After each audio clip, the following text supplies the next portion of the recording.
जिसका विषय है मेरा भारत महान, जिसमें हम भारत से संबंधित अधिकतर जानकारियां और महत्वपूर्ण जानकारियां जो हमारे लिए उपयोगी हैं वो आप सबके साथ साझा करना चाहेंगे। सबसे पहले हमने कोशिश करी है कि बीच में एक भारत के नक्शे को बनाया जाए, जिसमें हम ये बता सकें कि भारत के नक्शे में 28 राज्य और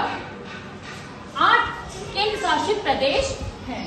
जिसमें हमने भारत से जुड़ी सामान्य जानकारियां, जैसे भारत का सबसे बड़ा राज्य राजस्थान क्षेत्रफल की दृष्टि से, भारत का सबसे छोटा राज्य गोवा क्षेत्रफल की दृष्टि से, भारत की सबसे लंबी नदी गंगा नदी, और कुछ भारत संबंधित जानकारियां जैसे भारत की राजधानी, बड़ा रेगिस्तान, सबसे बड़ा डेल्टा, भारत के राज्य,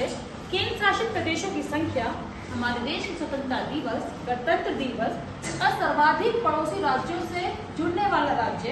और संबंधित तट रेखा वाले राज्यों का विवरण मिलेगा। वहीं दूसरी तरफ हमने भारत के भूगोल की एक झलक दिखाई हुई है, जैसे भारत की हमारे ग्लोब पे क्या स्थिति है, हमारे भारत का क्या क्षेत्रफल है, कितने राज्य हैं, कितनी मुख्य नदियां हैं, कितने मुख्य पर्वत हैं और कितने मुख्य पठार। हम सभी नदियों, पठारों और पर्वतों का उल्लेख इसमें नहीं कर पाएंगे, लेकिन जो पर्वत, पठार, नदी हमारे लिए उपयोगी हैं उनका उल्लेख हमने इस मानचित्र में और इस सूचनाओं में किया हुआ है। उसके अलावा भारत देश के 7 पड़ोसी देश, जिसमें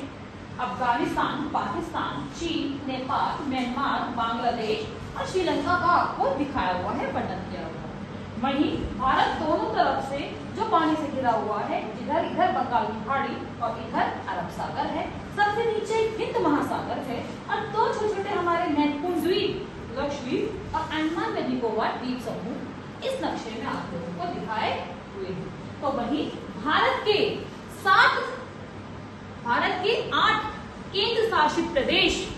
जो हमने नक्शे के चारों ओर, जम्मू कश्मीर, दिल्ली, लद्दाख, लक्षद्वीप, पौंडीचेरी, दादर नगर और दमन और दीव, चंडीगढ़ और अंडमान और निकोबार द्वीप समूह हमने आपको दिखाए हुए हैं। वहीं इस नक्शे में चारों तरफ जितने भी आप ये राज्य पढ़ रहे हैं, ये सब राज्य वर्णित हैं और उन राज्यों के नीचे उनकी राजधानियां वर्णित हैं। तो आशा ही नहीं, पूर्ण विश्वास है कि हमारे द्वारा बनाया गया ये टीएलएम आप लोगों के साथ साथ सभी के लिए उपयोगी होगा। इसके माध्यम से हम हमारे अध्यापक और हमारे विद्यार्थी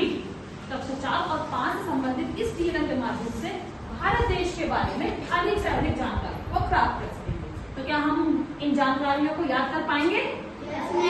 कर पाएंगे?